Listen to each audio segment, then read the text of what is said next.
Watch this. The focus of my talk today will be on the ultimate transhumanist goal, what has been termed by Ray Kurzweil, one of the leaders of the movement, as the singularity.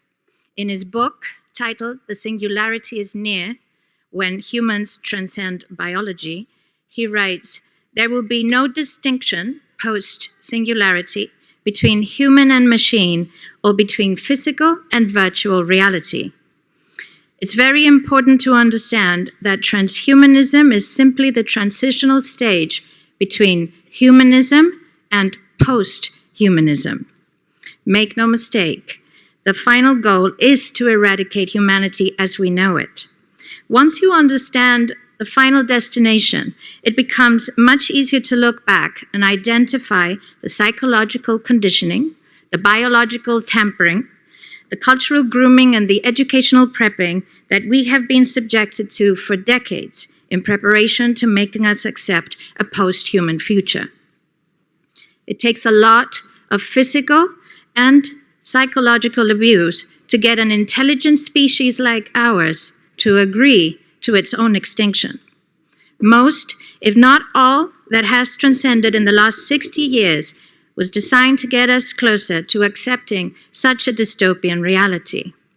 Whether you care to accept it or not, we live in a hyper-controlled matrix where our perception of reality is meticulously planned, managed, and executed in order to control and steer us in whichever direction they wish. And the direction is a post-human world. For this, they first needed to destabilize, dehumanize, and demoralize humanity through every means possible. The destruction of the nuclear family, children being indoctrinated by the state, abortion, the eradication of God and spirituality from education, life in megacities and away from nature, toxic food, air and water, social media, replacing real human connection and interaction, engineered financial crisis and taxation, endless wars and massive migration, stress, anxiety, depression, drugs and alcohol, constant fear-mongering, moral relativism as the new religion, and I could go on and on about how humanity has been influenced and forced to move away from all the things that give us strength, security, purpose, and meaning. A weak, immoral, disconnected, ignorant, and unhealthy population is an easy target for the next stage, the creation of an entire generation of androgynous beings. Masculinity is under attack psychologically, culturally, and biologically. Women are being replaced in sports, entertainment, and politics by men pretending to be women, and children are being indoctrinated at school to think that gender is a choice. The transgender movement is not a grassroots movement. It comes from the top. It has nothing to do with people's freedom of expression, sexuality, or civil rights. It's an evil psyop with a clear agenda to get us closer to transhumanism by making us question the most fundamental notion of human identity, our gender.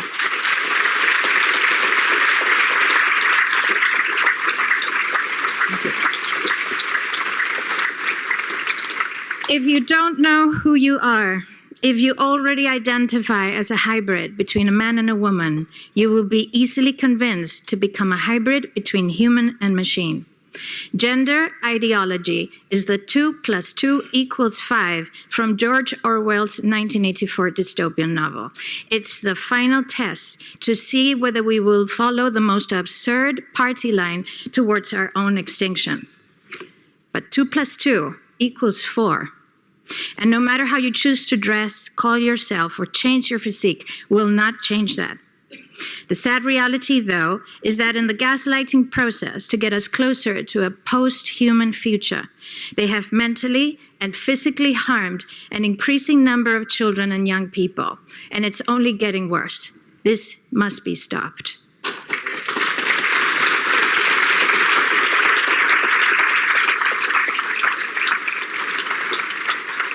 Understanding the philosophy and the ideology behind the transhumanist movement is crucial if we're going to make the right choices as a species. Transhumanism stands on the premise that there is no God, that there is no spiritual realm, and that we possess no soul. Does anybody feel like a soulless being in this room? It is the most materialistic and Darwinian understanding of who we are. And in my opinion, it is the most reductionist and frankly insulting notion of humanity. For decades, we have been prepped and groomed to accept the notion that without technological enhancements, we will not survive the future, but instead become obsolete. Yuval Noah Harari is doing a marvelous job at convincing everyone that we will become what he calls the useless class in the face of a world driven by AI, that we are simple, hackable animals restricted by our own biology. But the truth, however, is very, very different. They don't want to alter us because we are flawed, weak, and limited. They want to alter us because we are none of those things. And it's increasingly difficult to control the billions of resourceful, resilient, and creative humans that we are. There is a reason why it's called artificial intelligence. And that's because it is artificial. It's not real intelligence. Real intelligence necessitates of consciousness, something that machines will never possess. And in any case, who said we wanted to merge with machines? Why should we allow some megalomaniac nerds and their big tech billionaire friends dictate our future? I think most people just want to be able to live a peaceful life in a healthy environment where they can pursue their dreams. Technology must be at our service, not to replace us or destroy us. Give us free energy, and the world will transform instantly. Give us nutritious food, clean air, and water, and disease will be eradicated. Allow us to live in a humane system instead of a free-range tax farm, and you will see how depression, anxiety, and stress dissipates.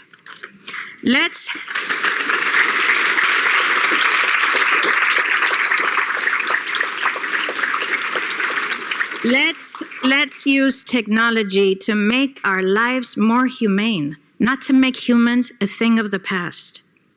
The things we value most are those things that cannot be replicated by machines.